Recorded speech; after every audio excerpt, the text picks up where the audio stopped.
Muy buenas amigas, amigos y seguidores del canal. Si deseáis obtener un mínimo de calidad en vuestros proyectos de edición, no debéis dejar de lado el etalonaje.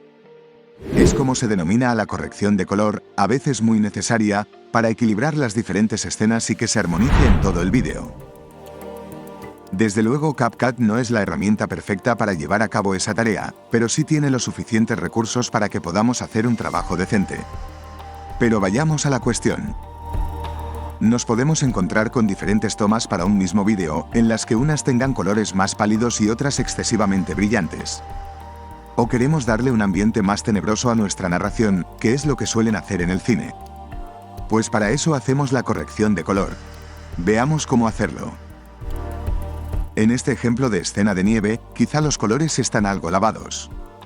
Si vamos a la esquina superior derecha del visor, en ese menú encontraremos la opción de osciloscopio. La activamos y nos aparecerán, bajo el visor, unas gráficas de los colores primarios y otra de la luminosidad. La parte superior serían los niveles máximos. En luminosidad, los blancos. Y la parte inferior, los niveles más bajos o los negros. Vamos a ir al menú principal y entraremos en la pestaña de ajustes. Veréis una herramienta que pone ajuste personalizado. Esa es una capa de ajustes que, como otros efectos, vamos a arrastrar pero sobre la pista que deseamos modificar. He de aclarar que una capa de ajustes afecta a todo lo que tenga por debajo de ella. La ampliaremos a la misma duración del clip.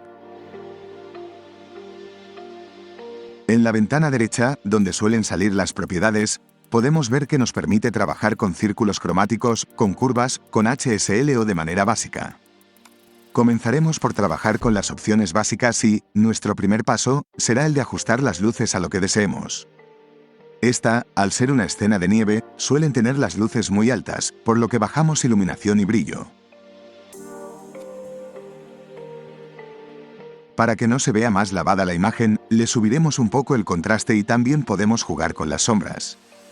La voy a enfocar un poquito.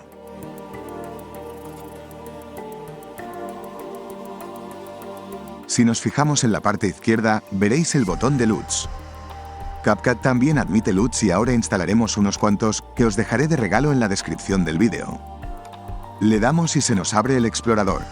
Solo debemos buscar la carpeta donde tenemos los archivos, seleccionarlos y aceptar. Nos aparecerán en forma de pequeñas imágenes. Si queréis ver el efecto de cada uno sobre el clip con el que estéis trabajando, solo tenéis que dar un clic. Por ejemplo, vamos a coger este y, para aplicarlo, solo debéis arrastrar como otra caja de ajuste a la pista superior.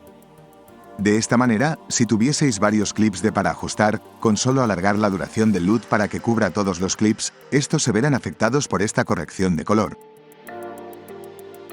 Aún así, como se trata de otra capa de ajuste, podéis modificarla al gusto, subiendo tonos independientes, saturación, etc. Veamos ahora este de la iglesia. Vamos a ponerle por encima la capa de ajuste. Como veo un poco lavados los colores al inicio, voy a darles algo de saturación. Podríamos también buscarle un LUT para ahorrarnos trabajo. Con este se ven los colores más cálidos y naturales. Podemos seguir ajustando los colores a nuestro gusto o buscando un efecto en concreto. Por ejemplo, con las curvas, los cambios son más acusados. Por ejemplo, al subir aquí el verde, nos tiñe de ese color toda la imagen, por eso digo que hay que ir con tacto. Para controlar zonas de color en concreto, quizás sea más efectivo en HSL. Pero dejo a vuestra creatividad, el que probéis las diferentes herramientas para comprobar el poder de cada una de ellas. Lo que interesa es que aprendáis a manejar por vosotros mismos las diferentes herramientas de que dispone CapCut para que sepáis cómo obtener los resultados deseados. Como siempre, espero que os haya aportado más conocimiento y nos vemos en un próximo vídeo. ¡Chao!